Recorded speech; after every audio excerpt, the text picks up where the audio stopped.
Hello guys and gals and welcome. So today we're going to be talking about Path of Exile 2 skills, and we're going to be talking about one in particular, which is Shield Wall. Shield Wall is a pretty powerful ability, and it does require some specific setup, but overall it's just a really fun ability. Let's talk about Shield Wall. Boom. Boom. And why Shield Wall is super effective, and how you can get the most out of it. Boom. So first off, let's look at the ability. So Shield Wall is a AoE, melee physical duration. This means it can be modified with any of those tags, essentially. AoE is a really good way to build damage with Shield Wall, because you can build AoE damage with other skills that are AoE. It says, ram your shield into the ground, throwing up a wall of earth. Enemies that can attack your wall segments and your slams and war cries, and also your shield charge will instantly shatter them all. The segments explode when shattered, damaging enemies in front of and around them. It says it has 152 to 228 base offhand physical damage, which is just the baby number. And then it has a bonus of 5 to 7 added physical damage per 15 armor on your shield, which is actually pretty massive because you can have a shield that's up to like 2,200 armor.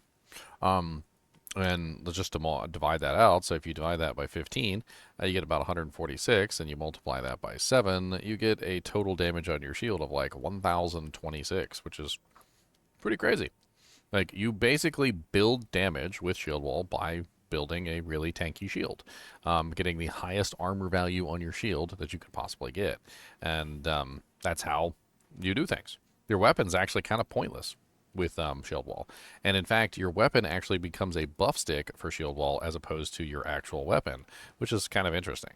So, like, this is my Shield Wall weapon that I'm currently using with Shield Wall. And as you can see, it has some interesting buffs. It has the 100% elemental damage with attacks, because that does apply to Shield Wall. I'm also utilizing the gain 15% damage as extra cold, because that also applies to Shield Wall.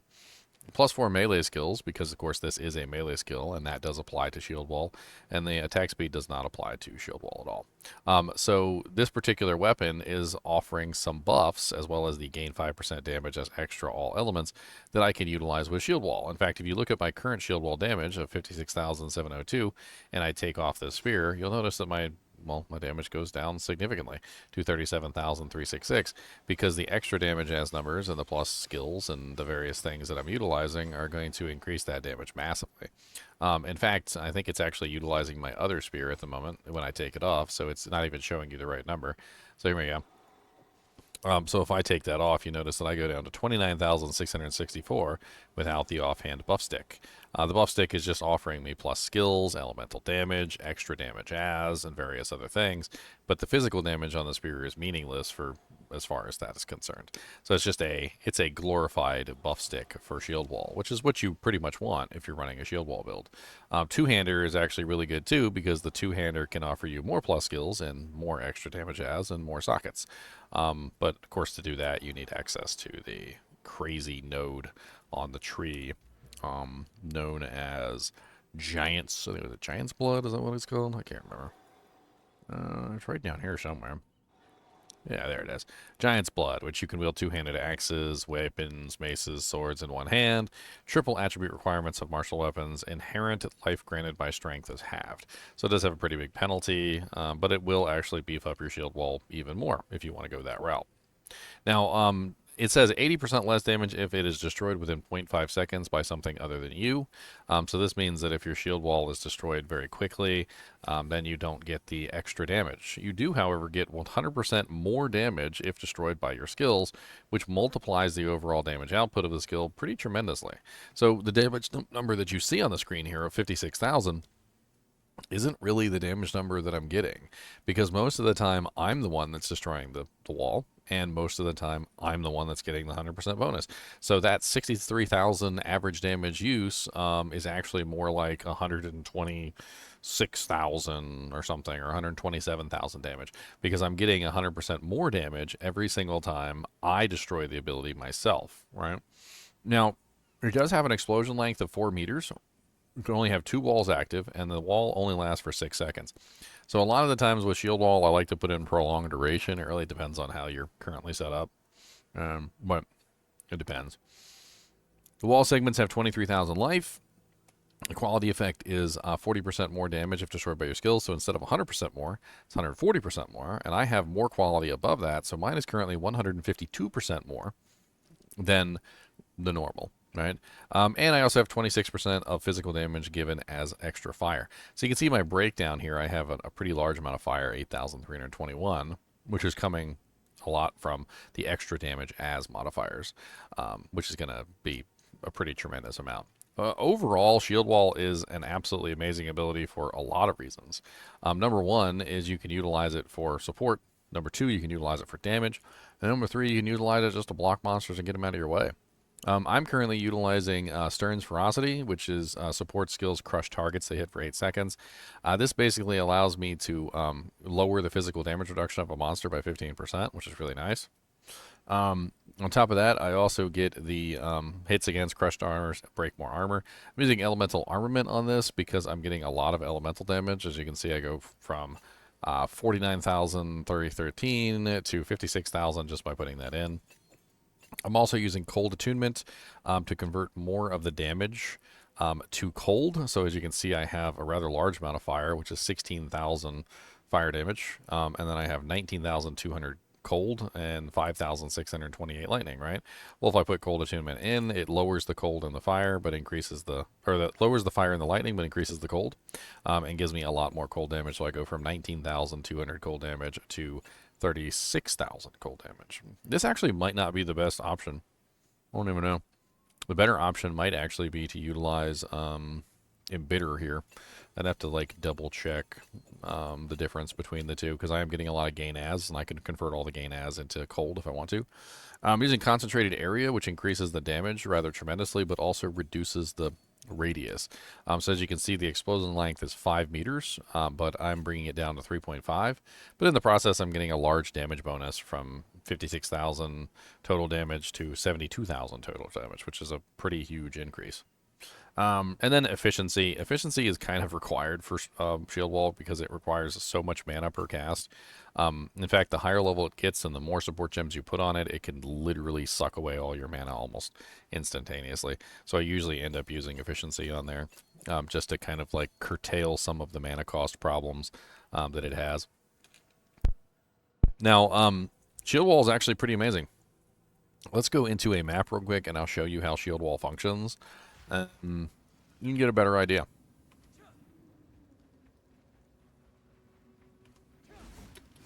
So if you go up to a pack of monsters or an elite, for instance, let's get one of these elite monsters, and you cast your shield wall down, you can then attack the shield wall and blow the shield wall up for a pretty massive amount of damage.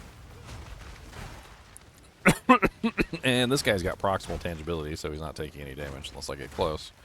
But as you can see, I can very easily kill monsters with the shield wall. The shield wall is defensive because it stops attacks from coming towards you. It's also offensive because it does massive amounts of damage to anything nearby when it explodes.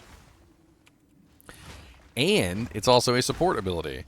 In the case, like for instance, with my parry ability, I can actually parry the shield wall and get more explosions.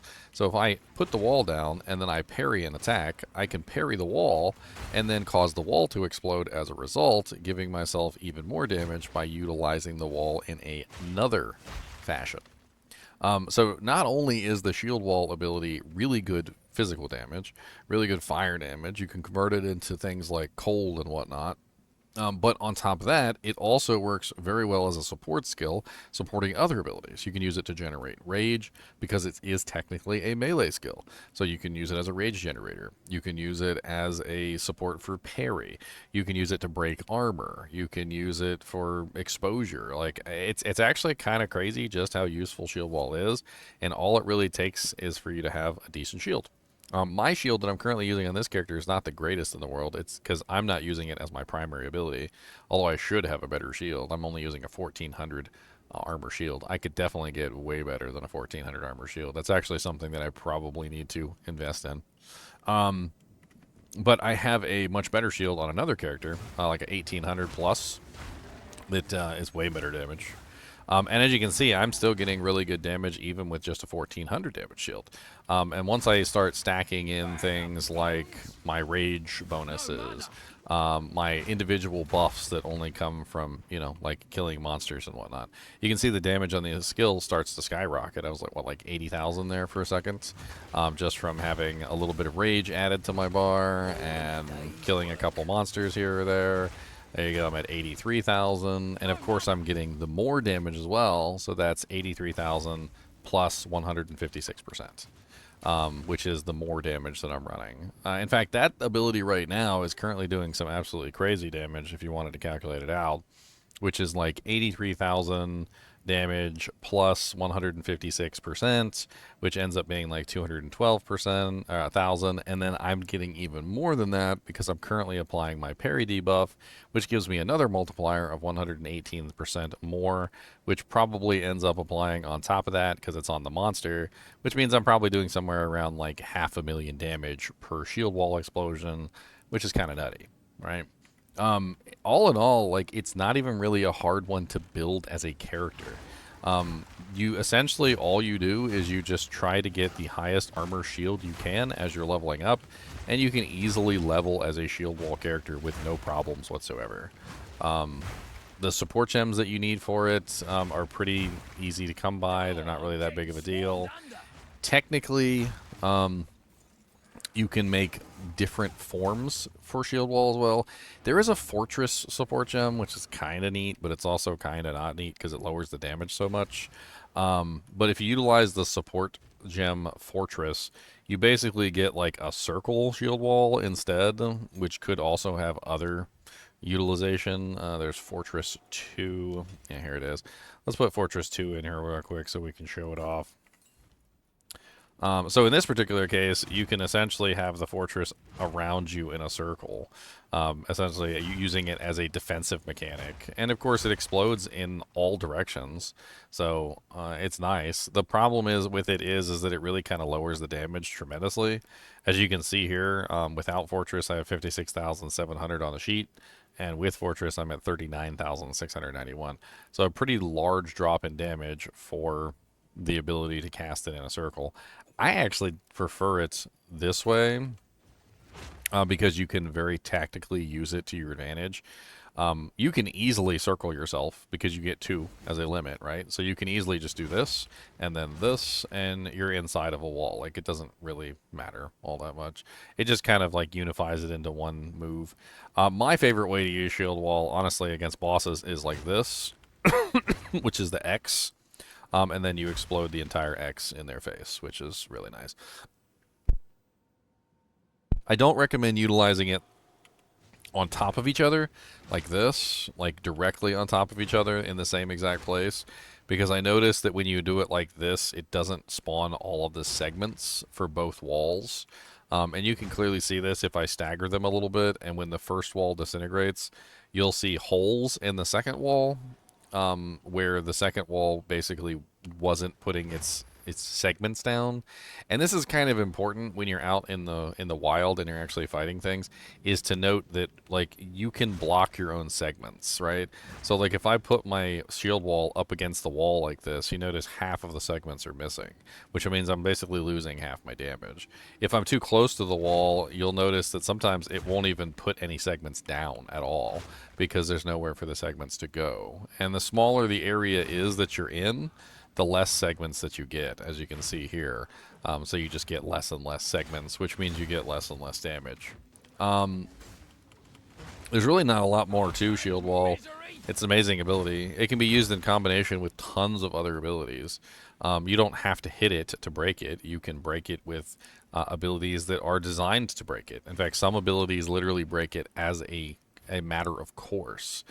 When you look at the ability, it specifically states slams, war cries, and shield charge will instantly shatter them all. So basically, if you utilize any war cries, any slams, it just breaks the entire wall. There's also another interesting gem which I've always wanted to try. Maybe we try it today. It is a lineage support, I believe. I cannot remember exactly which one it is. I think it has to do with fissures. Let's type in fissure. There it is. Walls from supported skills are created along a fissure instead. It's kind of interesting. I don't know how that works. There are only 17 exiles. I'll post it right away. Let's put it in there and let's see how it works. Oh, that's interesting. I wonder if you can modify that with like the fissure abilities. So it basically converts it from a wall into a line. Huh. Out of mana. It's kind of interesting. Not really sure what to think about that. Can I still break the whole wall? Can still break the whole wall. Out of mana. Pretty cheap. On's Citadel. I'm curious whether you can get like increased number of fissures, maybe. Could be kind of interesting.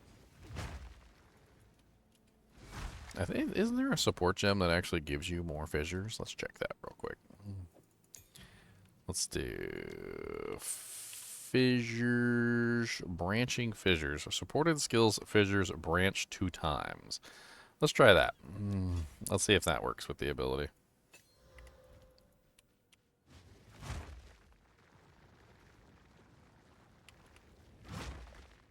Yeah.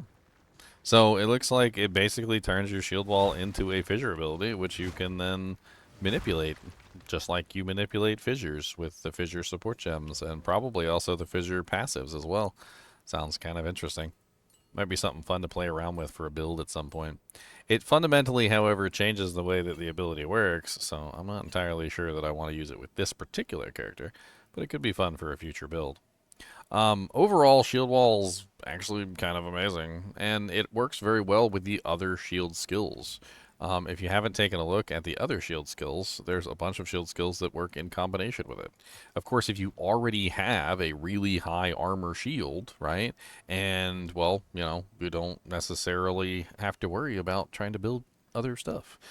So some of the other abilities that it works really well with are Shield Charge, which is a very nice movement ability that essentially has the same kind of scaling based on shields. Resonating Shield works extremely well with it as well because it breaks armor for you, and you utilize Resonating Shield and Shield Wall together. That's actually really nice. Another really good one that you can utilize is Fortifying Cry. Fortifying Cry allows you to perform War Cry that grants guard and triggers a shield wave when subsequent shield attacks deal damage. So if you have a shield ability, like Shield Wall, you can potentially utilize Fortifying Cry with it, and when you utilize your Shield Wall, Fortifying Cry also does damage, which works really well. And you can utilize Endurance Charges with that. Endurance charges are actually pretty big with the entire like setup for shield stuff. You can use endurance charges on all your cries, and you can also build endurance charges with something like Magma Barrier. Magma Barrier is a pretty interesting one for generating charges, and I can pull that up real quick. It basically works by blocking. Well, when you raise your shield to do like the abilities, like when you go to shield charge, you're technically raising your shield. When you use resonating shield, you're technically raising your shield. When you use, you know, like a lot of the abilities, they technically count as raising your shield, and so you block. And every time you block, you trigger Magma Barrier, and so Magma Barrier generates endurance charges for you as a matter of course. So if you're utilizing a build with Shield Wall and you're trying to utilize Fortifying Cry or some of the other abilities, the cries that have essentially, you know, like a endurance charge component, this would allow you to generate nearly infinite charges and also give you some block chance as a result, which is pretty nice. In general, Shield Wall's probably been one of my like favorite abilities in the game, alongside of like Fangs of Frost and Resonating Shield. In fact, I'm not a big fan of the mace skills, but I'm a big fan of the shield skills. And the funny thing is the shield skills don't require a mace. You don't have to have a mace on to use the shield skills because they don't technically require a mace. They require a armored shield. That's their requirement. So it just requires that you have an armored shield on. A buckler does not count as an armored shield, so I I thought maybe it might have, but it does not, unfortunately. You can utilize Shield Wall with things like the new Refutation, which allows you to basically have the parry debuff on monsters for free while you're blocking, which I would highly recommend if you're running a shield build, because then you can get free parry debuffs, and that's just 50% more damage, which is insane. all in all, like they go really well in combination with each other. I think that's pretty much it. As always, I do appreciate you guys and gals watching. Be sure to hit that like button and subscribe button if you enjoy the content. And as always, keep watching.